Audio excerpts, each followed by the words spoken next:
एक नजर टाकूया टॉप 25 बातम्यांवर।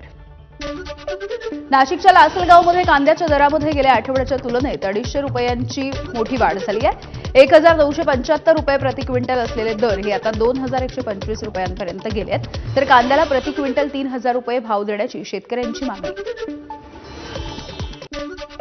अकोला जिल्ह्यामधल्या गांधीग्राम गावामध्ये ठाकरेंच्या शिवसेनेचं जोरदार आंदोलन बघायला मिळालं। रस्त्याच्या दुरावस्थेमुळे शिवसैनिकांचा अकोला अकोट मार्गावरती रास्ता रोको।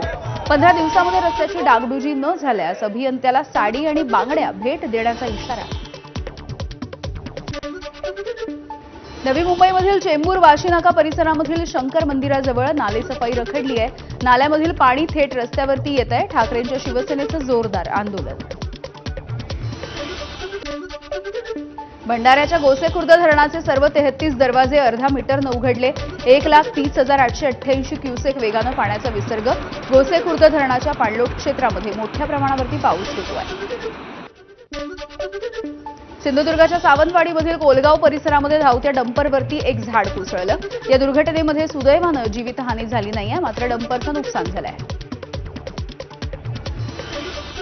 धुळे जिल्ह्यामध्ये एसटीचा भोंगळ कारभार समोर आलाय। साक्री पिंपळनेर बसच्या छताला गळती लागली आहे।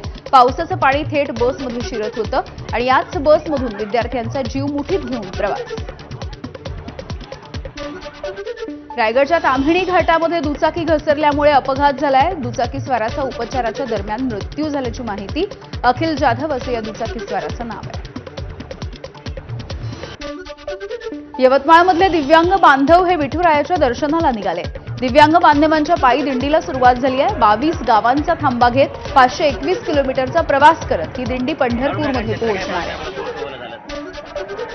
साताऱ्याच्या काळेश्वरी घाटामध्ये आढळलेल्या जखमी बिबट्याचं भर पावसामध्ये रेस्क्यू ऑपरेशन। वराडे गावामधील वन्यजीव उपचार केंद्रामध्ये या बिबट्यावरती सध्या उपचार सुरू आहेत।